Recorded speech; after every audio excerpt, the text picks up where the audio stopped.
What's that with the big, crazy eyes? Eyes are how I express my emotion. The eyes are the window to the soul. You're gonna love this stuff. Why are their eyes so big? The eyes are the windows of the soul. That's why I paint them so big. I've always done it that way. Why are you lying? Cette semaine qui marque l'avènement du printemps, on est allé voir Big Eyes de Tim Burton. Je suis un grand fan du travail de Tim Burton et j'avoue que j'ai pas été déçu. C'était un très très bon moment, très agréable. On est quand même relativement déçus quand on connaît les autres films de Tim Burton. C'est un film qui est un peu différent de ce que fait Tim Burton habituellement, même si on va retrouver son univers, mais vraiment distillé par petites touches. Tim Burton a fait un super travail sur les couleurs et sur l'architecture aussi, qui est assez remarquable dans le film.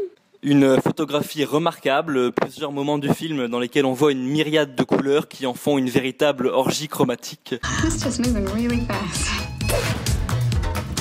Who is the artist? Ah, yeah. À mon sens, les meilleurs moments du film, esthétiquement j'entends, c'est vraiment quand on va retrouver Tim Burton, la scène où des yeux, ou tout le travail qui est sur les couleurs, ou même tout ce qui va être le travail là sur la Californie, la banlieue, on a l'impression d'être dans les doigts romains d'argent. Mais malgré cette photo tout à fait remarquable, une réalisation très convenue, très banale, il n'y a pas un plan, il n'y a pas un mouvement de caméra qui vous marque particulièrement.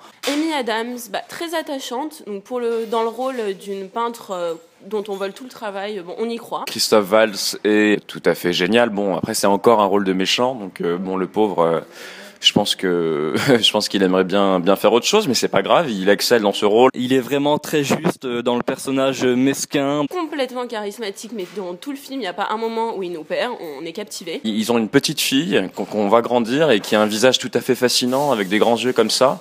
Donc c'est peut-être de là justement que part l'inspiration de sa mère, mais je sais pas, peut-être qu'on va la revoir parce que elle a un côté assez magnétique à l'écran. Une bande originale qui ne frappe pas. Il y a quelques bonnes chansons. Bon, Nathalie vous dira qu'elle a pas aimé. Bande son légèrement décevante. Non, ça s'y prête bien. Un film réfléchi. Un film qui change de ce qu'on a l'habitude de voir de Burton. Un film agréable. Pas mémorable. Beau. Coloré. Je vais mettre un 7 sur 10. 8 sur 10 parce que c'est Tim Burton. Si c'était pas Tim Burton, j'aurais mis un petit 7.